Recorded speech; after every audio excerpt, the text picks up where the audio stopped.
जमीनों के जरिए ट्रेडर फंडिंग करने वाले दाऊद इब्राहिम के मददगार नवाब मलिक की गिरफ्तारी के बाद महाराष्ट्र की सियासत में भूचाल आ गया है। शरद पवार और उद्धव ठाकरे ही नहीं बल्कि ममता बनर्जी और अखिलेश यादव जैसे विपक्षी नेता भी नवाब मलिक के पक्ष में लामबंद हो गए हैं और अपने अपने सियासी मोहरे बिछाने लगे।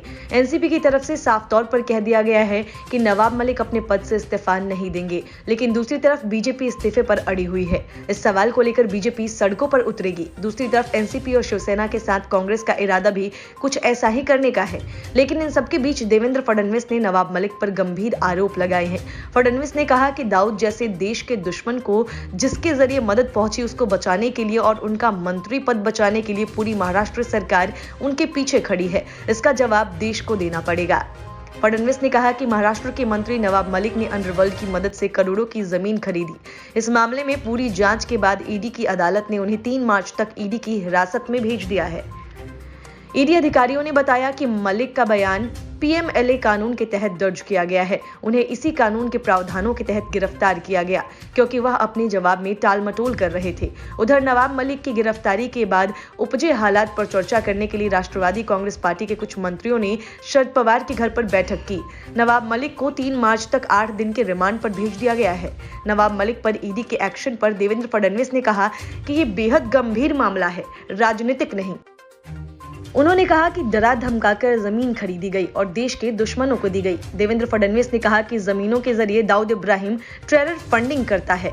फडणवीस ने कहा कि दाऊद जैसे देश के दुश्मन को मदद जिसके माध्यम से हुई उसको बचाने के लिए और उनका मंत्री पद बचाने के लिए पूरी महाराष्ट्र सरकार उनके पीछे खड़ी है।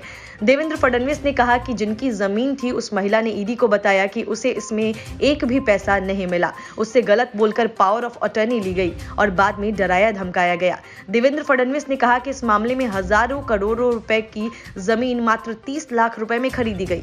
फडणवीस ने कहा कि ईडी ने यह भी बताया कि इसमें 55 लाख रुपए हसीना पारकर को मिले।